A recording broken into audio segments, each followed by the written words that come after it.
मानधनवाढीच्या मागणीसाठी यवतमाळमध्ये शालेय पोषण आहार कर्मचाऱ्यांनी जिल्हाधिकारी कार्यालयासमोर निदर्शने केली। महागाईच्या काळात केवळ 2500 रुपयाच्या अत्यल्प मानधनावर काम करणाऱ्या शालेय पोषण आहार कर्मचाऱ्यांचा संयम आता सुटला आहे। मानधनवाढीच्या आपल्या प्रलंबित मागण्याकडे शासनाचे लक्ष वेधण्यासाठी महाराष्ट्र राज्य शालेय पोषण आहार कर्मचारी युनियनच्या वतीने यवतमाळ जिल्हाधिकारी कार्यालयावर धडक देत जोरदार निदर्शने करण्यात आली।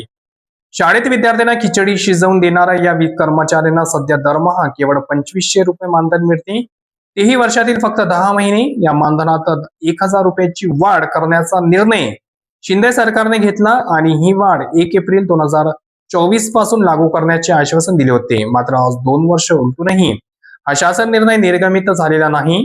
शिक्षण मंत्री आणि खुद्द मुख्यमंत्री यांनी वेळोवेळी दिलेली आश्वासने हवेतच विसरल्याने कर्मचाऱ्यांमध्ये तीव्र संताप व्यक्त करण्यात येत आहेत। आंदोलनादरम्यान मागण्यांचे निवेदन जिल्हाधिकाऱ्यांमार्फत मुख्यमंत्री एकनाथ शिंदे यांच्याकडे पाठवण्यात आले आहे।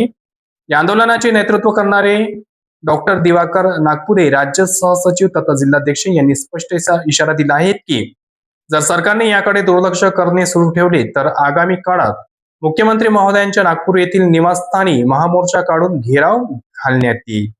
ही माहिती यवतमाळ येथून RN न्यूजचे प्रतिनिधी शाकीर अहमद यांनी दिली।